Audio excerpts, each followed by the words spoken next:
This is episode 54 of the Equestrian Author Spotlight podcast. I'm Kade, and today I'm talking with Kat Chrysostom. Kat is a native of South Carolina with a lifelong passion for horses. After fracturing her neck in a riding accident, she channeled her passion, along with her newfound interest in health and wellness, into BeneFab, a business specializing in wearable therapeutic products for horses and people. She is also committed to helping others overcome adversity and achieve their dreams, and regularly gives talks. She is the author of the book Broken to Branded and lives in Ocala, Florida, and still enjoys riding in her spare time. Now, let's get into the interview. Welcome to the Equestrian Author Spotlight podcast, a podcast featuring interviews with equestrian authors who love all things horses and writing about them. In each episode, you'll hear inspirational stories from horsebook authors, including writing advice and marketing tips to help you write your very own horsebook. If you're an author, aspire to be an author, or simply love horsebooks, then you are in the right place. I'm your host, Kade, and creative writing makes my spurs jingle. Hi everyone, welcome to the Equestrian Author Spotlight. Today I am so excited to have fellow author Kat Chrysostom on the show with me today. Hi Kat, welcome to the show. Thank you so much, Carly. I'm so excited to be here. Kat and I met in the podcast world. She actually just had me on her show, and we're going to talk a little bit about her podcast as we get into the interview. And now I'm returning, not the favor, but returning the gift because she has a very special story to share with us today. So how I always love to start these interviews is talking to my guests about how their relationship with horses began. Can you talk to us a little bit about that, Kat? Horses have been in my life as long as I can remember, but my dad is actually a dentist. And my mom has always loved horses, and my dad kind of the same. And he had a client who couldn't afford a full restoration on her style. The client happened to be a Grand Prix dressage rider and had a horse who had just made it to Prix St. George and was not going to be her Grand Prix horse. So she made a barter with my dad that she would get a new smile if basically he would take the horse in trade. And my mom had been wanting a horse for a long time. We lived on a farm and we had basically everything to take care of horses. So that was the barter, and that was a huge surprise for my mom. And so this horse, we had no idea that it was a horse. And around the same time, I was a toddler, and The Lion King was playing, and everybody was talking about The Lion King, and it was like my new favorite movie. And so this huge surprise was coming, and all the kids, I was one of four, so I was the youngest. All the kids kept guessing like what it was, and for some reason I had it in my mind like we were going to have a lion for sure. I still remember it so well. We were driving up the driveway, and it's like finally the surprise is going to be here, and it turns out it's this beautiful Arabian. His name was Charisma, and that afternoon. My mom was so excited. I was the only one with her. We saddled him up, and she took me out in front of the saddle, and we trail rode all over the farm for hours. That was my first ride, and really since then it never stopped. Wow, how awesome. Well, that's an amazing story. So you had everything except the horse for having horses. That's amazing. Exactly. And there's nothing like that first taste of horses. And how blessed are you that you had a mom that loved horses that could kind of show you the way. And then as you grew up, you continued riding, and you actually were looking towards a Grand Prix career of your own. Is that right? Yeah, it was always a dream of mine. You know, I grew up, like I said, my father's a dentist, and my mom is actually a RN, a registered nurse, and all of my siblings are in the medical field in some capacity. And so I sort of grew up with that. I had uncles who were pharmacists, and so I really was sort of destined for the medical field. I always loved horses, and I always had a horse life, and was, really born with a natural talent, but also the ambition, to do it. So I really wanted to be on that trajectory, but my family was very much in favor of me having that as a hobby, more than a career. So I was sort of pursuing both. I had that dream of that career. And then I also, had the realization that I needed to, go to school and do what my family wanted. And then everything changed really when I had my accident, which I know we're going to get into. But That's right. Actually, that's a perfect flow into this, and this is a difficult topic, but a Mm, near fatal riding accident abruptly ended your promising career as a show mm, jumper, and you wrote a book about confronting this challenge. Can you tell us mm. about your book, Broken to Branded? Yeah, absolutely. So really Broken to Branded is my story of it's just really a story of reinventing myself, overcoming adversity, but more than that is like was facing my fear, head on and finding a way to overcome the adversity through finding opportunity. So really brief outline of the story, and of course my book tells it in much greater detail, but I was studying pre-med. I was actually in my third year and took spring break to come down to Florida. And of course, like when everybody else is partying and doing their thing, all I wanted to do was ride horses. So I came down and was riding a friend of a friend's horse and was walking back to the barn. And long story short, he stumbled and it actually, both of us broke our necks. I was temporarily paralyzed. The horse didn't end up making it. Yeah, I was told I would never ride again. I may never walk again. So I was put into a halo traction device and I was in that for 3.5 months. And really during that time was, you know, my life was staying stagnant, but everybody else's life was moving on. Like my peers in school were, progressing and life was just moving on. I had a lot of medical bills that were stacking up, and it was just this whole idea of like, where do I go next? And it was a really dark time in my life because I lost, the ability to ride, and I lost the ability to really be around animals and be in nature. And that had always been such a huge part of my life. So really my book is about how I took that accident and reinvented myself and, established a career outside of anything I ever thought I would be in. And that's amazing. We're gonna actually talk about what you generated. So there is a Mm, bright spot through all that difficulty that you face. And I'm so sorry. And I'm mm, I'm so happy to hear you're still involved with horses, because sometimes an accident like that can actually mm. create a whole lot of fear where you don't want to be involved with them anymore. So did you write this book after you recovered, or was this part of your recovery as you were working through the challenges that you were facing right there? Did this get you through that, or did you decide to take on the book after you had recovered? It's such a good question. So no, the answer to it is no. I actually recovered and then I wrote the book. But Mm. what I found in my journey to, physically recovering was huge. And that was a massive part of my life and, sort of the trajectory for the rest of my life. But I really underestimated the psychological impact and even the spiritual and emotional aspect of Mhm. my accident. And so this book was I wrote this book years after I had, physically recovered. It took me about 3 years to regain full mobility and feel like my strength was back, and not to walk out the door every day and wonder like, how am I going to feel today, physically. But I think this book, and I didn't even realize it when I wrote it, I really wanted to share the story. I really felt like people needed to hear the story. And I think a lot of people, for me, I was physically paralyzed. But for a lot of people, they're paralyzed in their own mind.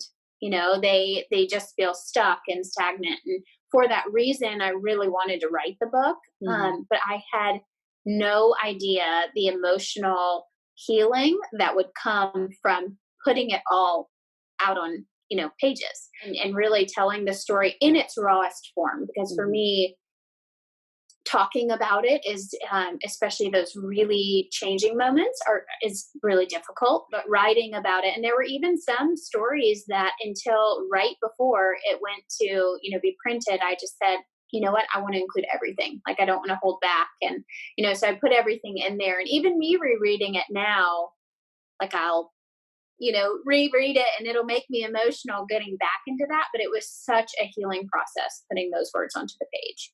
And good on you for taking that on and doing that. And clearly this is something that can help others too. Not only did it Mm, help yourself, but it's available for others who may be stopped in so many different mm. ways.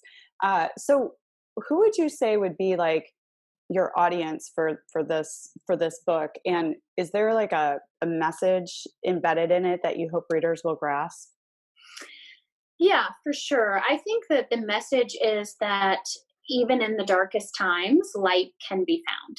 And it starts within ourselves. I think really that is the through line and that is the message. And when I speak also, and that is the main takeaway. Like I want people to know that there is always opportunity in adversity. And you have to learn to look for that opportunity.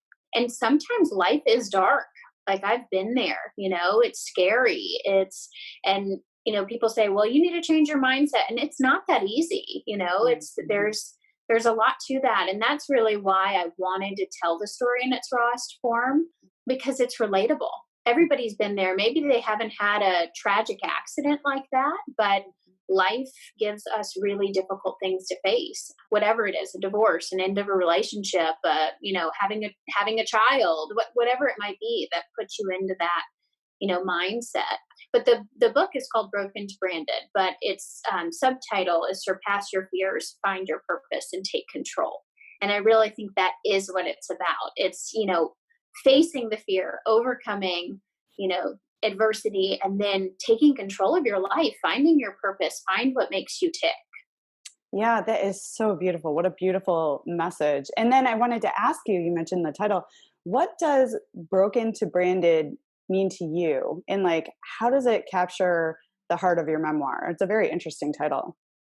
Yeah, I think it's a literal title for me. I was physically broken. Really, my accident is what helped me found my company. And I have a brand of therapeutic clothing for animals and for people.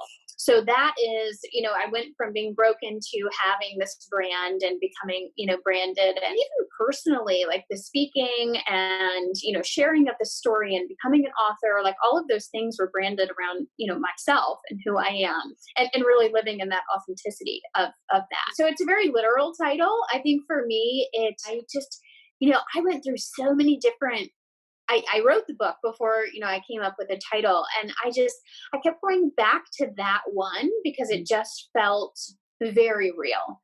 Mm-hmm. And this is such a beautiful story too, because you went through something very deep and dark and human, and then you generated something really incredible out of it, a speaking career, a book.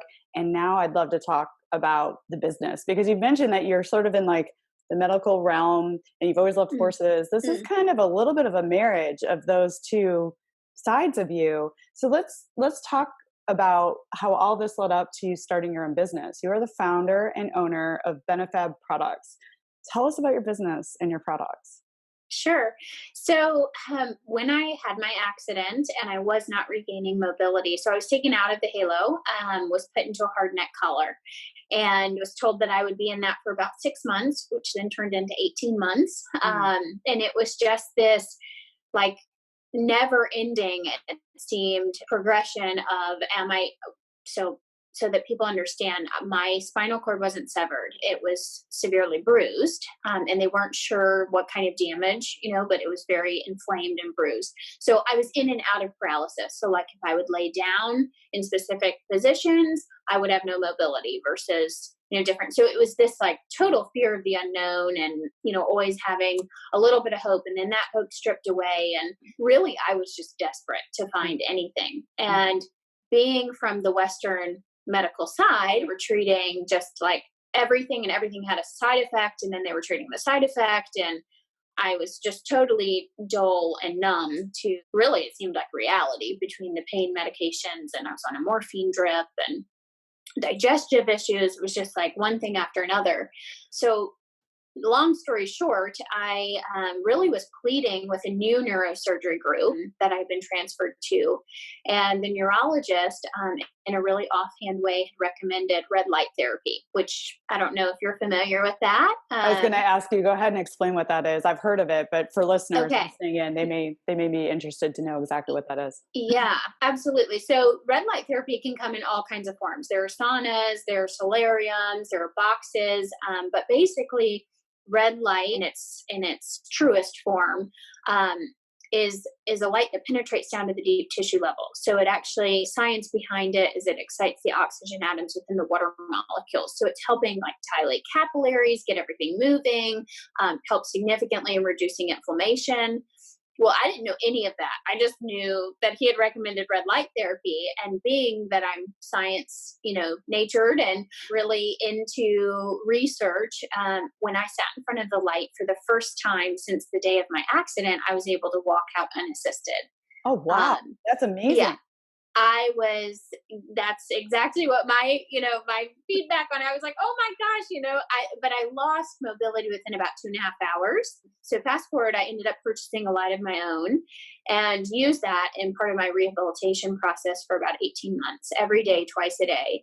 And that's really what gave me my mobility back. But more than my mobility, it was like, wow, this gave me my life back. Like I can sort of reinvent myself now. Where do I want to go next? And by that point, going back to school was just like terribly daunting. And all of my, I was in my third year when I had my accident. So all of my peers had already graduated. They were on to medical school. They were, one of my really great friends, she wanted to be an optometrist. And it was like everybody had just moved on. So going back just did not feel right to me. Well, medical school is major, like a major, major undertaking. I mean, that's years yes. of schooling, and then there's residencies, and then there's so much to medical school. So that after having gone through something like that, I'm sure you were saying to yourself, I need to start living like now, like what dreams can I fulfill right now? I can only imagine. Exactly. So I kind of dove into research and understood the science behind what that red light therapy was doing. Mm-hmm. And in my research, I found a team in Asia of engineers that were working on perfecting a fabric that mimicked that therapy. And that is really really stumbling on that article is what changed everything. I actually went over to Asia and met with them and was pretty much involved in the finalization of the fabrics. And I took the fabric of a piece of it, and it replaced my light. And I knew if it worked for me, it would work for anyone. And our first product was a scarf which was kind of selfishly for my neck. And then I just dove right into the equine products, and I thought this is a way that I can stay around horses, be involved in the horse industry, have my passion of medicine and helping people. It was just this beautiful collision of my passions. And that was the start of BeneFab. So it stands for beneficial fabrics. So that's what we do. We have a full line now of horse, dog, and people products. That is amazing. So this red light therapy material, talk to us a little bit about how it works, right? And I mean, obviously the red light's there and it mimics it, but how does it work? And then how do people use it with their horses? Like, how do people use it? And then how do people use it with their animals? That would be fantastic to know. Yeah, sure. So that's actually the beauty of BeneFab is that there are no plugs or lights or anything. So the fabric actually has a proprietary blend of minerals. They're permanently embedded, so you can machine wash it and everything. But when you put it on, so the red light is actually an invisible ray of light on the electromagnetic spectrum. So you can't necessarily see it, but you can feel it. Like people will put on our gloves or something and they'll look at me and they're like, oh my gosh, because you can feel it. Basically, the way that it works is that our own body heat is what's stimulating the fabric. So when your body heat hits the fabric, it actually in turn is penetrating these far infrared wavelengths. So it helps reduce inflammation, helps increase circulation. So our customer promise, whether it's for you or your animal, is once you put on the, whatever the piece of clothing that it is that you have for yourself or your animal, is increased mobility and less pain in 3 weeks, guaranteed. That is amazing. I want to buy your entire line. I'm going to put some on my back or to put some on my horse. I mean, so I imagine, of course I'll link to your business in the show notes so people can check out your product selection. But I imagine for horses, you have like slinkies for their necks and perhaps blankets and boots, or. Yeah. Yeah. Wraps. All those things. Yep, all those things. So we have products for the poll, for the head, neck, the back, the legs, the hocks. I mean, really just about everywhere that, every joint that you could think of, we cover.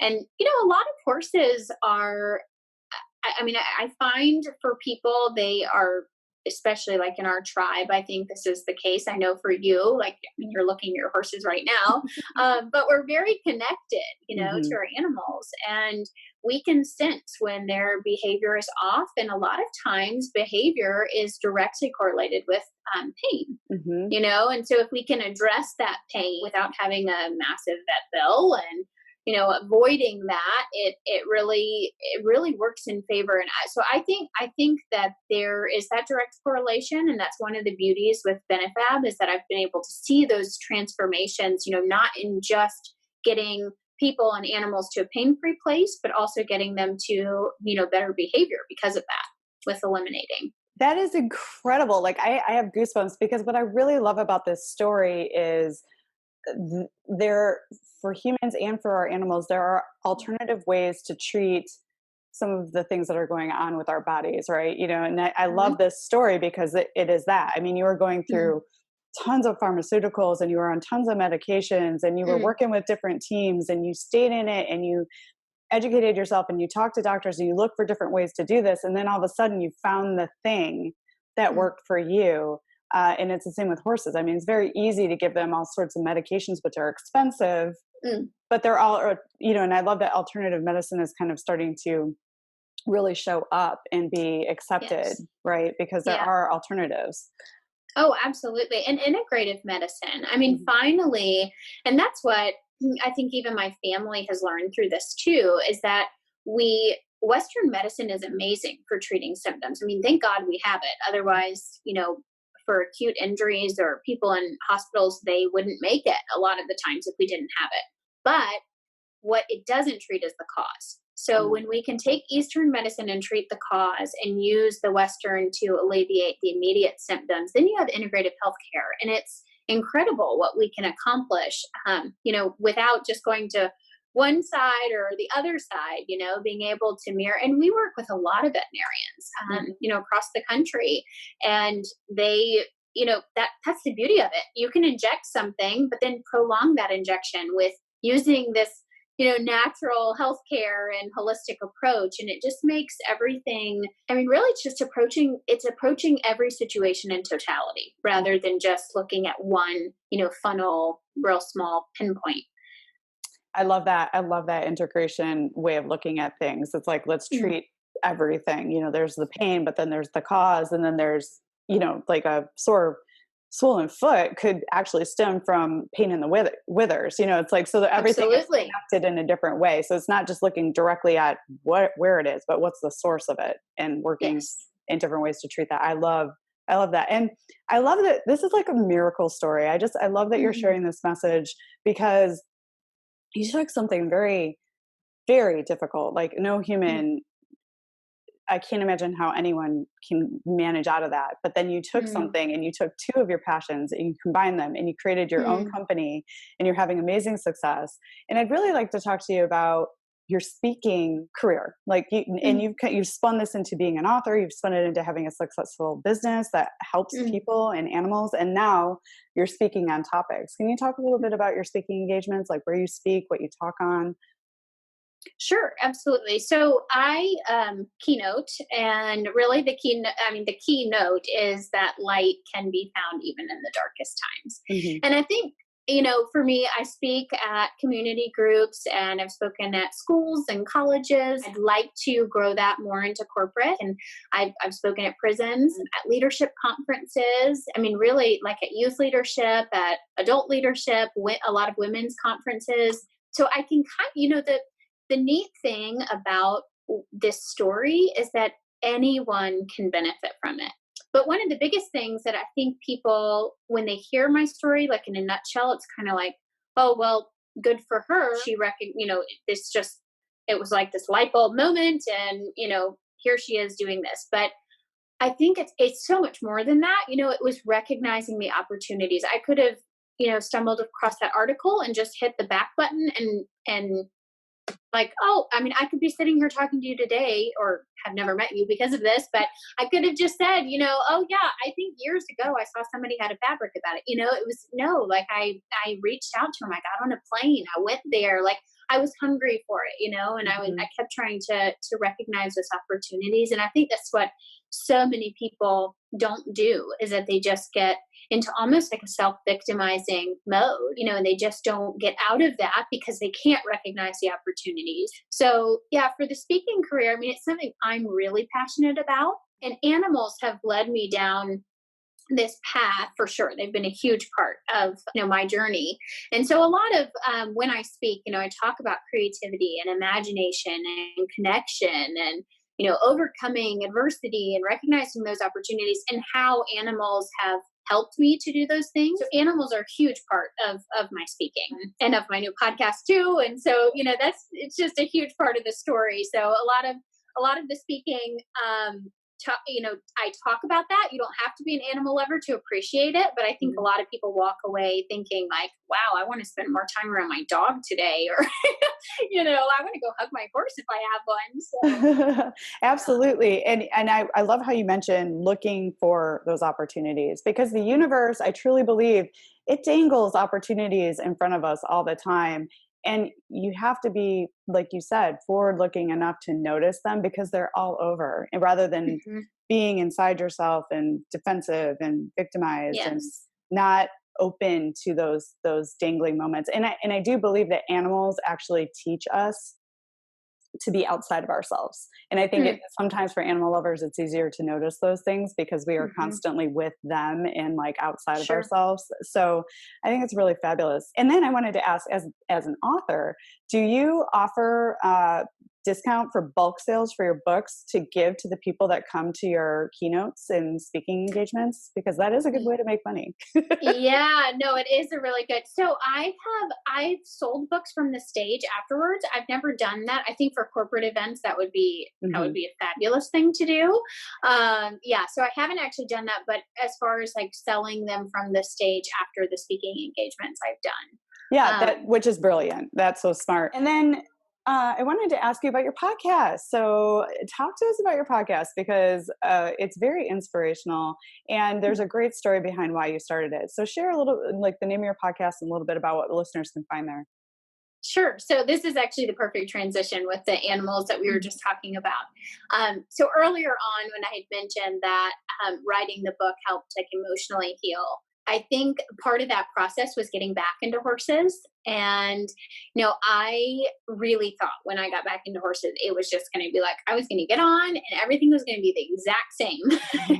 And it broke my heart, honestly, because it was so far from the same. I mean, it was like, I was just petrified, and I had horrible nightmares about it. And I just felt like I tried to push through it. And then I just thought, you know what, this is just not working. And so I totally hung up my hat from riding. And that was for almost 3 years that I didn't get on a horse. I didn't even want to look at horses, but it wasn't because I loved horses. I never stopped loving horses, but it was because it hurt so badly, to be around them.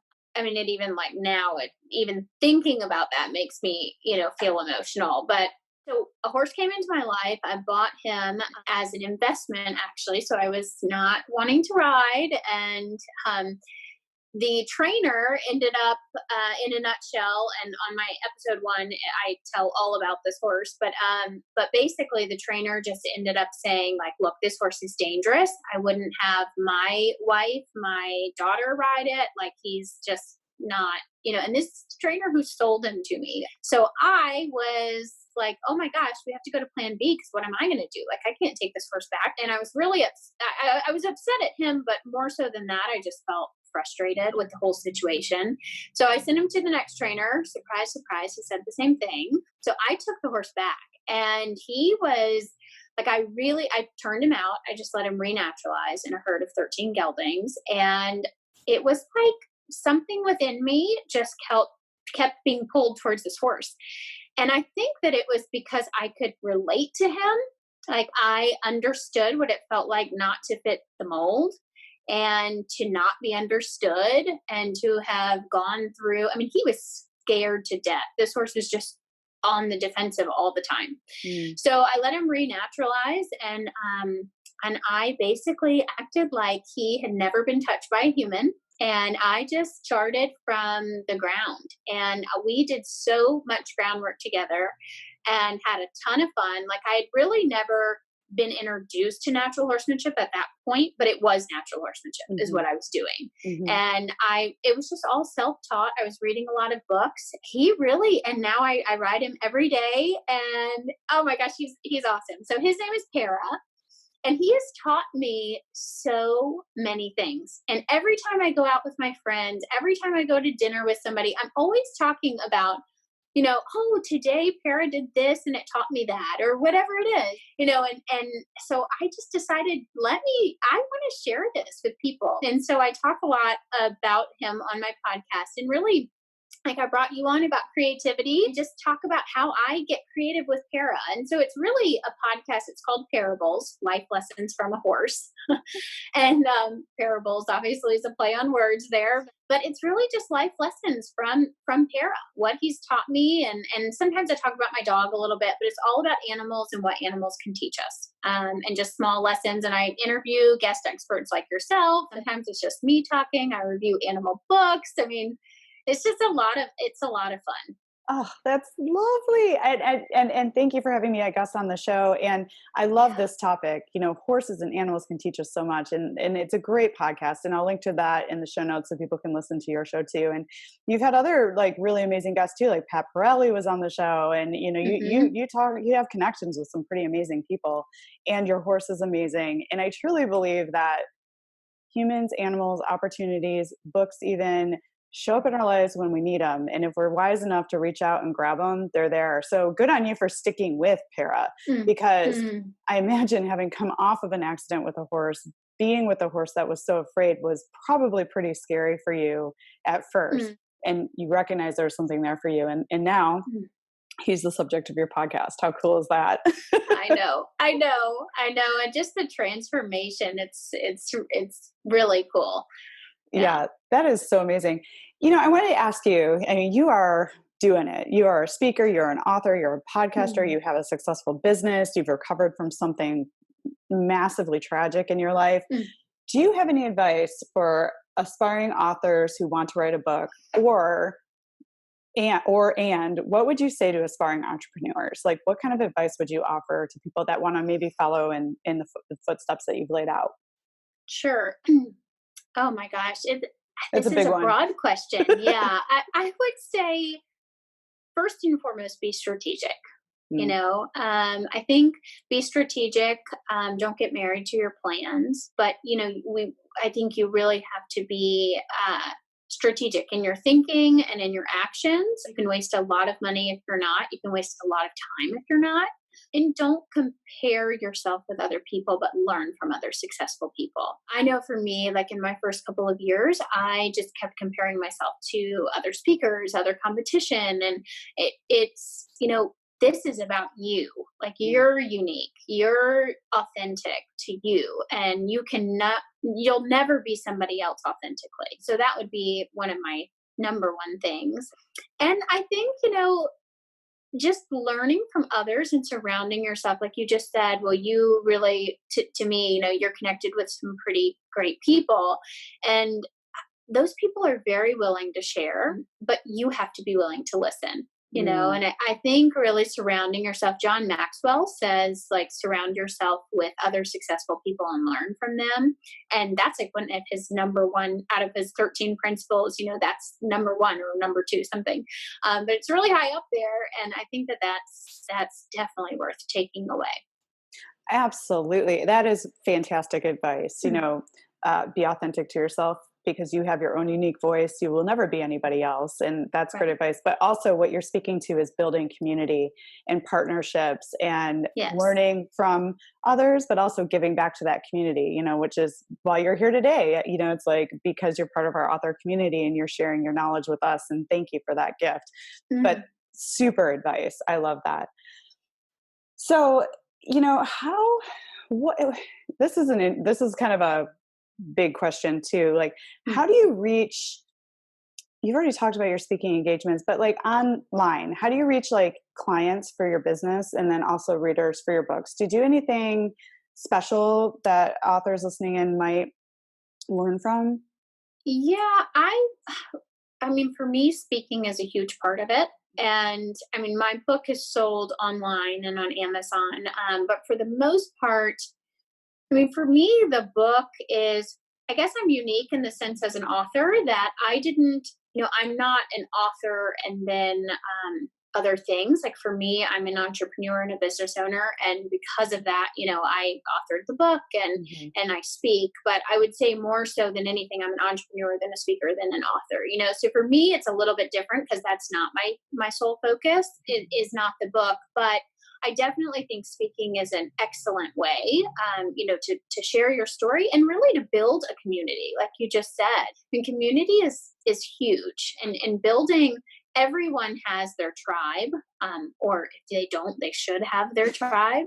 And that tribe is willing to give you feedback and willing to support you, and they want to share what you have, and they want to learn from your knowledge. So I think building that community, and however your unique and authentic self can do that, is really Mhm. important, whether it's through speaking, social media, online, whatever it might be.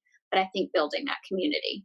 That's such smart advice, and a great thing to share with people, because none of us are successful without the people who support our Mhm. endeavors, right? If I don't have readers for my book, what's the point? It's like what we're Right. creating is for them. Like the product you're creating is for the health of others and their animals, and you're putting that into the world and provide you with health. But without other people using your products and benefiting, there is no Hmm. point. So that is your community. So we are nothing without our communities or our readers, Yes. essentially. Yep. I always like to ask these questions too, because the perspective is always different depending on who I'm interviewing. So for you, what has been the hardest part about being an entrepreneur? But then on the flip side, I'm sure there's a lot of best parts, but what's been the best part for you about being an entrepreneur? So I think let's get, like, I think bad news before good news, right? We'll end Always, with the positive always. news. Yeah, yeah. Okay. I mean, I think that the hardest part, I mean, for me, I really love what I do. Mhm. I mean, I wake up every day and I'm excited. So for me, this is like I am living in my authentic self. I love it. But you are, well, for one, you're your own worst critic. So sometimes I think that we can get on our own heads about things. And the other is the buck stops with you. Mhm. And like I know for me, I have employees, I have families, they have babies, they have health insurance. Like I am responsible, and I take that responsibility really seriously. So at the end of the day, me having to give up things that I would want in order to support those people, sometimes that can be it's not a burden in a bad way, but it's a weight that I tend to take very seriously. And so that can weigh down. So I would say that's probably the hardest part, is knowing that the buck stops with me and I am ultimately the decision maker and, the one who's signing the checks. And so that part of it can be difficult. But the best part is that, for me, like I can create my unique brand and really live authentically in my voice. I don't have to report back to anybody. I love to use my team, and I really believe in tribal leadership and creating a culture and a great environment. So that's a lot of fun because we can utilize each other. But it's actually a little bit of a double-edged sword, because it's like I'm able to create my brand, but the buck stops with me. So it's like, hey, which way do you want to look at this? One way or another. But I would say that's the best part, is being able to create a great culture and really live what I want to live, not underneath somebody else. That's amazing. And so I'm so happy for you and so excited for you. Mm-hmm. And it's authentic, and it doesn't feel like I mean, there's a lot of responsibility, but when you love Mm-hmm. what you do, you want to do it and you get up every day. And that's Yes. my wish for every human being on the planet, to like be in love with their life, love what they do. And Yes. I love talking with people like you, Kat, who have created that for themselves, because it is so Mm-hmm. very possible.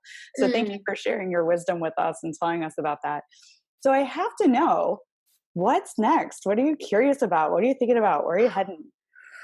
Oh my gosh. I would say, I mean, the podcast is super exciting. So that's great.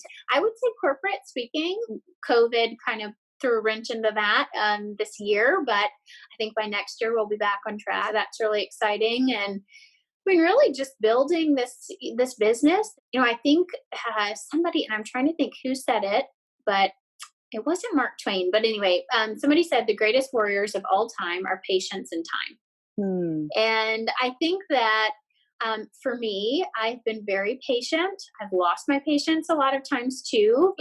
Especially in this last year, I've had great people surrounding me and a fabulous business partner, and just being able to sit and just be patient and see what time will do. And this year has been the answer, to that. And so now I feel like, okay, like we're really on this awesome trajectory, and being able to continue to build my team and, help more horses, help more dogs, help more people. Up until this year, I've been so behind the scenes, like working so hard to build the business, that it's been kind of hard for me to be out on the front lines. One of my favorite things in the world is talking to our customers, hearing their stories, and everybody has a story that they feel like is relatable, and it is. A lot of times it's just like, I love hearing about those transformations. So I think now I'm finally at a point where I can do that and I can fill that role. So I think that's where we're headed. And I love the quote about patience and time. That makes a whole lot of sense, and a whole lot of persistence, right? So yes. So I just wanted to ask really quickly too. I mean, it sounds like such big things are on the horizon for you, but as an entrepreneur who created a startup business, how long did it take you to build? Because the behind the scenes building is very significant when you're building a business. Like, I really get that. How long did it take you to build your startup company before you felt like you could come out from behind the scenes and really start, you had everything kind of set and really start being out with your customers in the community and growing that way through who you are? Right. Yeah. And I don't know if you've ever watched Amy Cuddy's TED Talk, where she talks about fake it till you become it. I love that TED Talk. I'll link to it in the show notes. I do it's too. The best. It's the best. And if you haven't read her book, Present. I was just going to say, you've got to read Present. It's so good. It's so good. I will also link to that in the show notes. So good. Oh my gosh, it's amazing. So some people might hear this answer and be like, what? She was in front of the scenes, long before this, but that's the whole fake it till you become it. So I will preface it with that, but I would say 5 years. Okay. Is to me, it's 5 years, because I think that, there's so much, that goes into building a business, and the business needs you, and if you're not super close to it and, doing what you need to do, then, or, maybe you're leading from behind, but you better have some really good people out in front that you trust. And some people get lucky and they are able to do that, but very few, and I think that luck is preparedness meets opportunity. You can't be ill prepared and have an opportunity and think that, you're going to be able to seize it, right? Yeah, exactly. And you can't be prepared and have no opportunities. And so that's really, luck. And I think a lot of people say, oh, well, she just got lucky. No, those people worked really hard and they were prepared and they were presented with an opportunity and they took it, So I think that's the biggest thing, is be patient. Know that time will tell, and be prepared, because you never know when something is going to cross your path. Oh, that is such perfect advice for anyone in any situation, whether you're an author, a business owner, a work opportunity, a new career shift, the perfect horse. That just works kind of everywhere. Thank you for sharing that with us. Kat, I have so enjoyed having you on the show today. You have shared such an amazing wealth of information with me and my listeners. Would you share where people can find you, your books, your business, and learn more about what you're doing out there in the world? Of course, yes. And this has been fantastic, Carly. You're awesome. I've loved every second of this. So my business website is BeneFabProducts.com. And it's BeneFab, like beneficial fabric. So BeneFab products.com. There's a lot of, actually our podcast is on there. If you want to learn about my speaking engagements, it's just my name, KatChrysostom.com. We're on social media under BeneFab, pretty much on all of the platforms. So anywhere anybody wants to find find us and listen. And then on Apple, Spotify, and Stitcher is Parables, Life Lessons from a Horse. So if you just Google my name or BeneFab, a lot of that stuff is going to pop up. So you don't have to remember all of it, but I really, if you've enjoyed this interview, I think people will really enjoy the podcast. Absolutely. And Kat is a fabulous host. She asks great questions. She tells wonderful stories, and horses are involved, but you don't have to be a horse lover to check out our podcast either. And just so you don't have to remember all those places Kat just said, I will include links in the show notes so we can get straight to you, to all those places you mentioned. And Kat, I wish you nothing but continued success. And thank you so much for the gift of your time today. I've really enjoyed having you on the show. Oh my gosh, you are great, Carly. And same to you. I can't wait to see all that you accomplish and read all of your books. Thank you. See, authors unite. That's what this is all about. I love meeting wonderful people like you. And you came to me like a gift from the universe. And that's how it worked out. And now look we're building a relationship. And I think we're going to have fun times together in the future. I do too. Thank you so much for having me on. Thanks for joining us this week on the Equestrian Author Spotlight podcast. I hope you enjoy these Q&A sessions with wonderful equine authors who love all things horses and riding, just like me. Visit my website, carlykadecreative.com, where you can read the show notes, and make sure you never miss a show by clicking the subscribe button now. This podcast is made possible by listeners like you. Thank you so much for your support. Want a free guide to secrets of horsebook authors? Gallop over to carlykadecreative.com/wisdom to have author advice delivered instantly to your inbox. If you are an author who writes about horses and would like to be spotlighted, please let me know. Visit my contact page at carlykadecreative.com to fill out a request. I'd be happy to have you on the show too. Thank you for tuning in to the Equestrian Author Spotlight podcast. See you next time. I'm your host, Carly Kade. Creative writing makes my spurs jingle.